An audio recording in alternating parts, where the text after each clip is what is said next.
What's going on, sports card hobby family? We are back again. We are on the road traveling, so we are making do. I'm at my dad's house in a back room somewhere, trying to make a little room for a video. Today is going to be a fun one. We're going to be talking about 2023 Prizm Football cards. How can we make a few bucks on these suckers? The new release has got everybody excited. We will dive right in. One thing is people have been saying, like, Dustin, man, share some more cards. Show us a little bit more of your collection. So what I'm going to try to do is for each video, or at least every other, pop up kind of a couple of recent pickups or just cards from my collection that I'm really enjoying. And so today, yes, I know these are the 15th year, parallel type stuff, but I really like these select cards, 2016, 2017. In particular, I like his stuff in the old Patriots unis, kind of the old helmet. I like it way better than what they've got today. And so I picked up a couple of SGC 10s. There's just something about the tucks that I really enjoy. So caught these on auction here recently over the last couple of weeks. And that's the stuff that I've been really targeting with Tom Brady. You got to pick your spots. Of course, he's got a lot of expensive cards. Hell, he's got, what, a 6-figure Expos card that's going to sell at some point in the next 10 days. So there's a lot of expensive Brady cards, but there's also just a lot of really nice stuff that's come down in price I'm catching on auction. Huge thanks to today's video sponsor, Whatnot. Want to go to the card show? You want to look at those nice cards they've got, but you can't seem to get off the couch. All you have to do is pick up your phone, go to the Whatnot app, and you've got all sorts of singles options all over the place, all different types of collectibles too, sports cards, non-sports, action figures, comic books, all the stuff is on Whatnot. So definitely check out my link in the video description as well as in the pinned comments below. All right, you guys know with new product, I don't dive into new product. I usually just pick and choose the singles that I want. I don't get into breaks or buy boxes or that sort of thing. But there is a tried and true way to make money. I've been inspired in part two to make the video by SCV Sports Cards. Talks a lot about just getting into new prospects, buying into new products, and being able to flip those quickly. So this is not a collector video. This is more of how to make short-term flip, short-term money. And I would say short-term within 6, 7, 8 months. So we're talking about, maybe it's a week up to, 6, 7, 8 months. And football season in particular is pretty interesting. I mean, really, we're moving into the buy-sell kind of zone for football cards in January through July, through the National, and as we get into August as well. But then, of course, once the season starts for football cards, traditionally you do see a dip.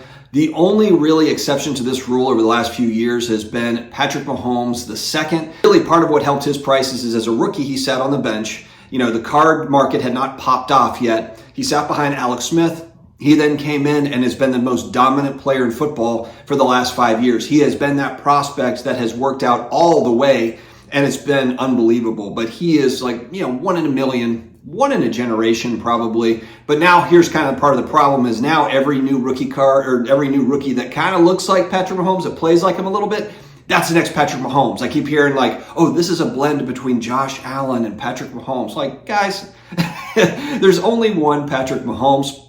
Maybe some of these guys will be good, no doubt, but this guy is on a different level than what we've seen from the other quarterbacks. Not to say some of these new prospects won't come out and be amazing, because some of them will, but it's funny how we kind of look at and forget just how many QBs don't make it. That's not what we're focused on. Right here, we are focused on, hey, look, people are excited about their new rookie quarterback. They want to get in on a prospect, and this is how it's done, really. It's the buy raw, grade it, and sell it. You could also argue maybe it's buy raw, sell raw, but a lot of what's being done here to make short-term money is buying in raw, finding good raw cards, which from what I've heard from the community with some of the new Prizm products is easier said than done. A lot of print lines and some defects and quality control stuff with some of this new product. But people right now and into January are going to be hunting, and there will be competition for this, of course, is everyone's looking for the best looking Prizm, whether it be Bryce Young or CJ Stroud or whoever it is, Levis. They're going to look for whichever player that's going to be for them that they want to go in on, and they want to see, could it get a 10? Could it get a 10? And so that brings me to my next point. If we look at the grading companies with the big four, the two that are grading the most sports cards on the planet of the big four, PSA and SGC. Those are really the options as far as getting in and getting out. SGC, what are they most known for? Of course, consistent grading, but also the fastest turnaround of the big four. It's not even really close. $15 grading. There's no minimums, there's no declared value on modern cards, and it's 5 to 7 business day turnaround. As the famous Al Davis owner, late Al owner of the Raiders used to say, speed kills. And that is what SGC hangs their hat on, is speed, consistency. This is very important because where is a lot of the money made? A lot of the money is made because the pop is low, low pop, right? Isn't that funny when you see that in eBay listings for new product? Low pop. Well, yeah, it's because it just came out. There is a huge rush to get the SGC 10s and the PSA 10s out to market, and those folks typically do really well. Now, there's kind of a delayed strategy as well, and that's where I think you can have a varied approach to this, depending on how you're operating. And I know people that do this, exactly this. They've got certain things that they're going with SGC to quickly move through, and then they've also got PSA stuff to where, with this player, they're okay getting that back in March or April and selling it at that point, or maybe carrying it March, April, May, June, July. And so I think that there is application for both of these companies, and I know a lot of people that are using both to navigate the waters. And so when you look at pricing, it's $15 a card, as I said, for SGC, 5 to 7 business day turnaround. So speedy turnaround time, of course. PSA, if we're making a comparison here, $25 a card, or it's $19 a card if you have the membership. The estimated turnaround time, 65 business days, but you could get it back before 65 business days. It's just an estimation there. If you want to get it back faster, one option is $40 a card. So you've got to kind of assess, does it make sense to grade out at $40 a card?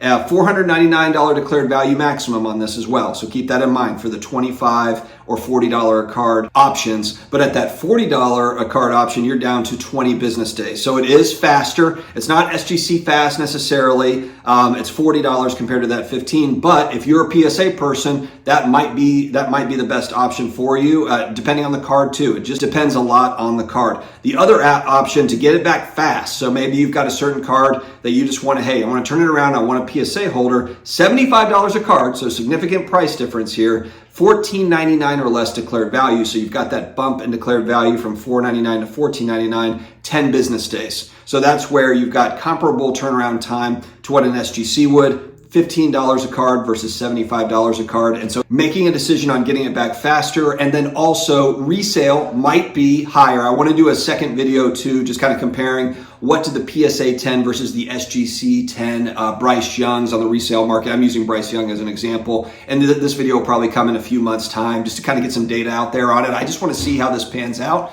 But a comparison of like, okay, this person obviously got the card, got a nice raw card, got an SGC 10, and they sold it for X. Here's the same card, PSA 10 sold at the same time. Here's the price. Or it sold a couple months later because maybe they were okay waiting. Here's the price point. I think that would be a good video. And so we'll look at it. So between kind of the two companies, you can kind of get an idea. But I know a lot of people that I know have a dual strategy, to where they're sending some of the stuff to PSA, they're sending some of the stuff to SGC as well. So a lot of it's going to be personal preference. And again, we're not talking about necessarily collectors. We're talking about buying to flip, buying to flip quickly, get into other cards. And there is a window of time. You also have to understand there's a race, to get these graded cards, especially, God, when you think about, gold prisms and some of the cool stuff that's going to come out, some of those stained glass cards, as you have new product downtowns and different product donruss downtowns,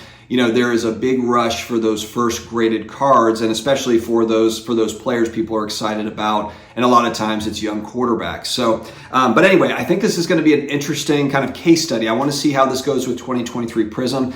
I think another thing that should be kind of thought through as well is the print run on this 2023 Prizm is probably going to be drastically higher, in my opinion. Don't know anything, on the inside, but I have to assume that Panini is going to print the absolute heck out of this stuff, even compared to what we've seen in previous years. So I know people will say like, yeah, they've been doing that for a couple of years. I'm talking about even beyond. I think that they are not going to be shy about really printing these cards. And so that'll be interesting to watch, as well as, if you have an unnumbered card, or, depending on how many parallels are on that checklist, if you've got kind of what a higher numbered card, what does that look like, on the secondary market? Is there the same sort of demand? So these are interesting things, but you're not going to have CJ Stroud autos in this Prizm product or Bryce Young autos, but people are going to be chasing after that usual stuff, man. Those gold prisms and the tie-dye prisms and the blue, all the stuff. That's going to be fun. There's going to be some fun kind of grinding there.